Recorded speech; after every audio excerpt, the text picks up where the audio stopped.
नमस्कार साथियों, मेरा नाम कनिष्क शर्मा है। आज हम अपना पॉडकास्ट स्टार्ट करने वाले हैं। हमारे साथ हैं हमारे आज के गेस्ट संजय भूटानी जी। नमस्कार। नमस्कार सर। तो सर, हमारे व्यूअर्स को बताओ कि कैसे आप यहाँ तक पहुँचे, क्या आपकी स्टोरी थी, कहाँ कहाँ संगठनों में आप जुड़े हुए हो और क्या आप करते हो। मेरा नाम जैसे कि आपने बताया संजय भूटानी है और मैं जॉब करता हूँ, बट जॉब के साथ साथ समाज की सेवा भी आवश्यक है। मेरे पिताजी सामाजिक संगठनों से जुड़े रहे और वहीं से मुझे वो प्रेरणा मिली। और यदि मैं अपनी बात करूं तो मैं अभी विवेकानंद केंद्र कन्याकुमारी की सोनीपत शाखा से जुड़ा हूँ। सर, जो आपने बताया विवेकानंद केंद्र, ये क्या है, थोड़ा बताओ इसके बारे में। विवेकानंद केंद्र से मेरा परिचय लगभग 4-5 वर्ष पूर्व हुआ। विवेकानंद केंद्र एक अध्यात्म प्रेरित सेवा संगठन है। जब मैं इस संगठन से जुड़ा तो पता चला कि स्वामी विवेकानंद जी ने हमारे इस देश के लिए लगभग 150 साल पहले जब उन्होंने तपस्या की और विश्व धर्म सम्मेलन जब हुआ तो उसमें वहां पे उन्होंने भारत को संबोधित किया। तो जब उनकी मैंने पुस्तक पढ़ी तो पुस्तक पढ़ने से मैं बड़ा प्रेरित हुआ और मैं जब संगठन से जुड़ा, मैंने उनकी एक्टिविटीज को देखी तो मुझे लगा कि एक बहुत बेहतरीन संगठन है जिससे हम समाज में एक अच्छा परिवर्तन ला सकते हैं। जी सर, अच्छा लगा ये सुनकर। क्या इसमें मेरे जैसे युवा साथी भी जुड़ सकते हैं? हाँ बिल्कुल, युवा और सभी वर्गों के लोगों के लिए हम इसमें काम करते हैं। एक्चुअली इसमें एक हमारी कार्य पद्धति होती है जिसके मुख्यतः 4 आयाम हैं। उसमें जो एक आयाम है हमारा कि हम बात करते हैं स्वाध्याय वर्ग की, जिसमें हम स्वामी जी की पुस्तकों से रिलेटेड पुस्तक लेते हैं, उससे रिलेटेड स्वाध्याय करते हैं, उस पर चर्चा करते हैं। ठीक है। इसके लिए जैसे आपने युवाओं की बात की, हम बच्चों पर भी काम कर रहे हैं। बच्चों के लिए हमारा संस्कार वर्ग चलता है। जो बच्चे छोटे हैं उनके लिए हम कहानी, खेल और गीत के माध्यम से बच्चों में वो संस्कार डालने की कोशिश करते हैं, क्योंकि यदि बच्चे संस्कारित हो गए तो वह बड़े होकर देश के भविष्य का निर्माण बहुत बेहतर तरीके से कर पाएंगे।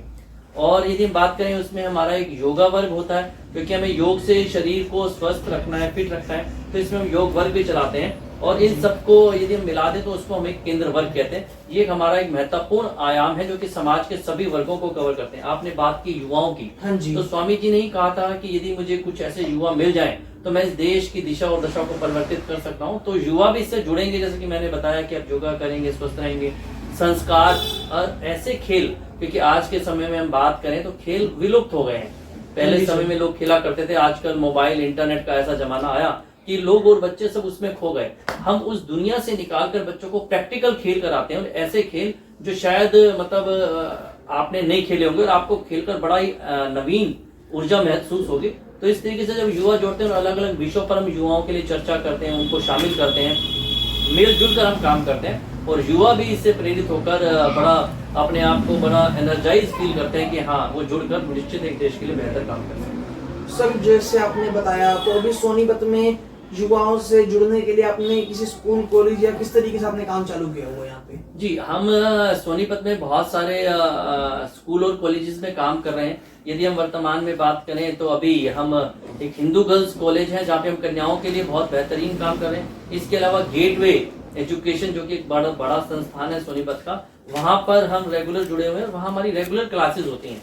वहाँ पर हमारी टीम के वॉलेंटियर्स जाते हैं, उनके वहाँ हर बुधवार हमारा 2 से 4 उन युवाओं के, उसमें बच्चे बीबीए के बच्चे हैं, बीटेक के बच्चे हैं, अलग अलग कोर्सेज के बच्चे हैं, वो आते हैं और उन पर जैसे कि मैंने अपनी पद्धति बताया तो उनसे हम चर्चा करते हैं, युवाओं को शामिल करते हुए जो हमारा चर्चा का विषय रहता है तो उस पर हम कार्य करते हैं। इसके अलावा स्कूलों में भी हमने बहुत काम किया है। अभी यदि हम बात करें स्कूलों में, जो हमारी वैदिक ज्ञान परंपरा है, जो भारतीय ज्ञान परंपरा है, उससे रिलेटेड हम 9th 10th के बच्चे, 11th के बच्चों पर लेकर बहुत काम कर रहे हैं। और अभी हमने काफी स्कूल कवर किए हैं और बाकी और स्कूलों में भी हमारी कवर करने की योजना है। सर, ये तो आप यूथ के लिए एक नया रास्ता दिखा रहे हो यूथ को, जो हमारी संस्कृति से यूथ को जोड़े दोबारा से। तो सर, मुझे आप ये बताओ, अभी जैसे कल महाशिवरात्रि है, तो महाशिवरात्रि की क्या इम्पोर्टेंस आपको लगती है कि यूथ के लिए होनी चाहिए, और महाशिवरात्रि के उपलक्ष्य पे आपका विवेकानंद केंद्र क्या करने की सोच रहा है? जी, आपने बहुत अच्छा प्रश्न किया, क्योंकि महाशिवरात्रि अभी है। और महाशिवरात्रि का यदि हम मीनिंग को जाने, महा का मतलब महान और शिवरात्रि मतलब शिव की रात्रि।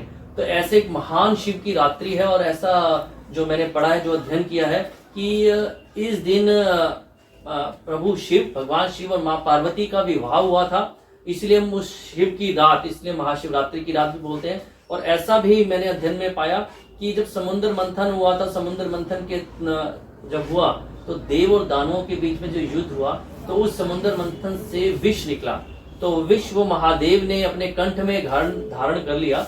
तो इस वजह से भी महाशिवरात्रि की रात को मनाते हैं। महाशिवरात्रि का एक बड़ा खास महत्व है। अब युवाओं की बात कर रहे थे, केवल युवाओं के लिए नहीं बल्कि बड़ों के लिए भी ऐसा माना जाता है कि यदि हम इस दिन सारी रात जग जाते हैं, महाशिव ओम नमः शिवाय का उच्चारण करते हैं, या अर्धरात्रि में जैसे हम बात कर रहे हैं कि महाशिव की रात को हम ओम नमः शिवाय का उच्चारण करें, या आदि गुरु शंकराचार्य ने निर्वाण षटकम बोला और उसमें जो 6 श्लोक रहे, मनोबुद्धि अहंकार चित्तानि नाहम न च श्रोत जिह्वे न च घाण नेत्रे न च व्योम भूमिर न तेजो न वायु चिदानंद रूपा शिवोहम शिवोहम। इस तरीके कुल 6 श्लोक है।